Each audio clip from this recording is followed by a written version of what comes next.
What's up guys, happy Halloween. Today is Halloween 2023, Tuesday, October 31st to be exact. My name is J-Dog. If you don't know, now you know.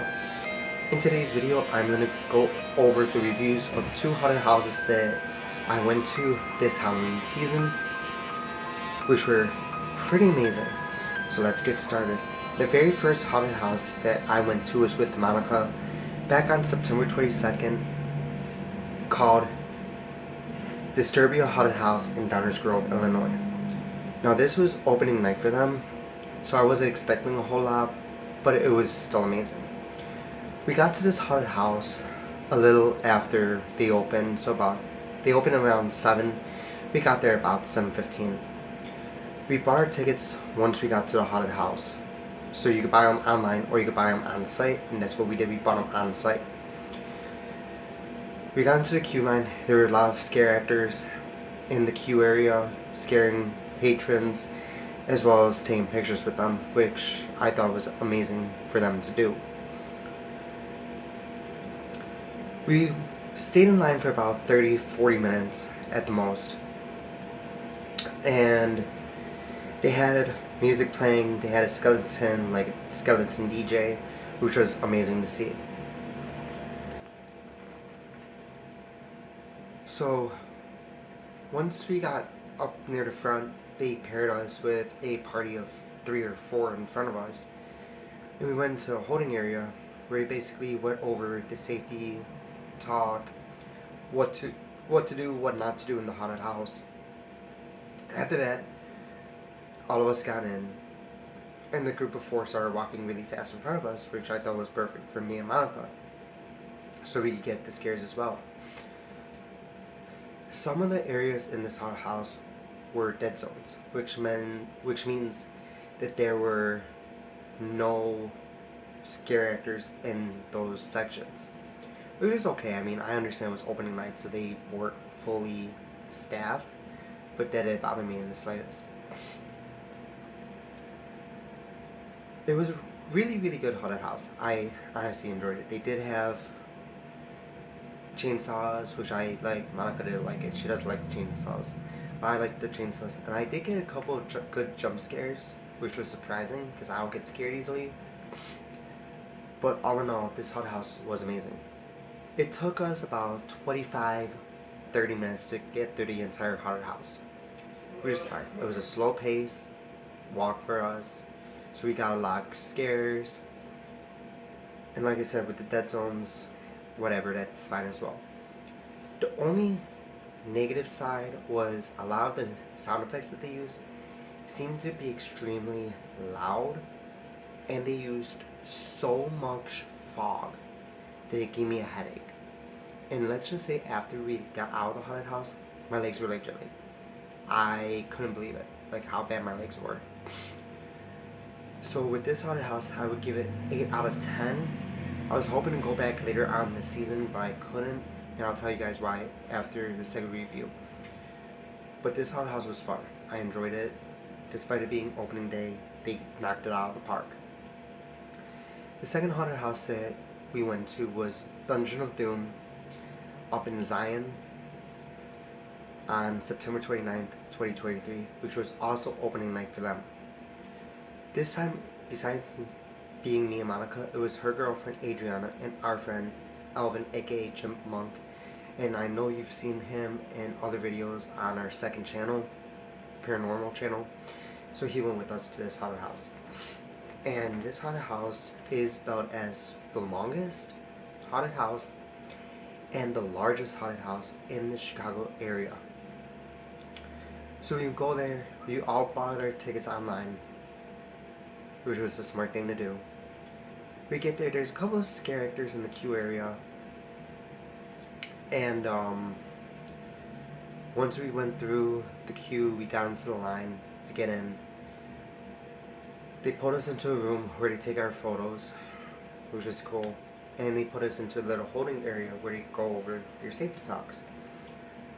So we did that, and we got put with a party of 3 girls in front of us.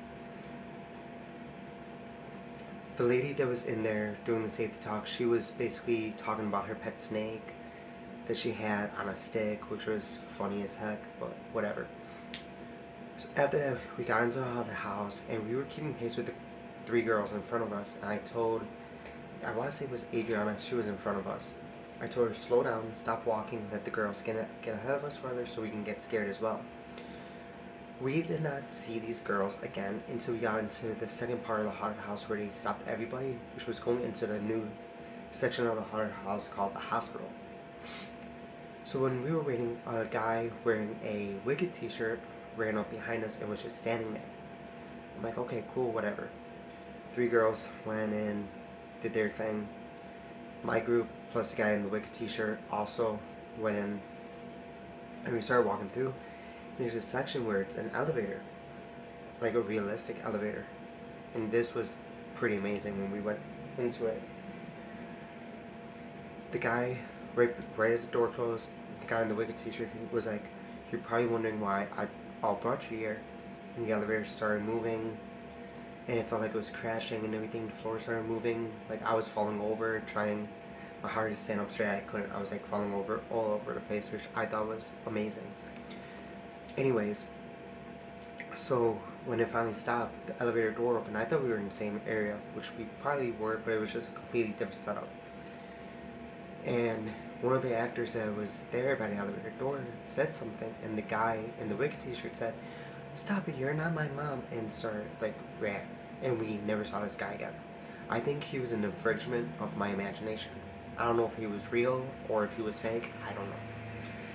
So we went through this hospital, which was amazing. The setup, the decorations was just amazing for this haunted house. All in all, it took us about an hour, maybe 55 minutes to an hour to get through this entire haunted house, which was amazing. For a long haunted house, we got scared a lot. I got scared a lot, and like I said, I'll get scared easily. So it was pretty amazing. I definitely give this haunted house a 10 out of 10. Now, we could have went to more haunted houses throughout October, and we were thinking about going to Basement of the Dead in Aurora, thinking about going to Elgin. We were thinking about going to the Old Joliet Prison haunted house in Joliet. But in October, I started having health issues, so that pretty much sidelined everything that we wanted to do haunted house wise. Now, I have worked in a haunted house before. I was a volunteer at the Catacombs at St. Pasco's for a few years, and I was a scare actor at Fierce City and House of Torment haunted house before they closed. I have gone to several haunted houses in the past. I have gone through both Fierce City and House of Torment while I worked there. I've also gone through 13th Floor. I've also gone through a haunted house down in Oak Park on 111th Street. I cannot for the life of me remember that name. I have gone through St. Pasco's haunted house at Catacombs several times. And I have gone to off-brand haunted houses, especially like at the YMC when they used to do theirs. So this year, even though I only went to 2, they were 2 of the best haunted houses I want to say I've ever been to. So next Halloween season, if you are in the Chicago area, be sure to go to Downers Grove to see Disturbia, and be sure to go to Zion to see Dungeon of Doom haunted house. That is one of the best haunted houses I think I have ever been to. Other than that, hope you all have an amazing Halloween. Stay safe, stay warm. Please leave a like on this video. Comment down below if you want to see more content like this. And as always, if you are not yet subscribed, please hit that subscribe button. It truly means a lot to me. Other than that, peace out and see you guys next video.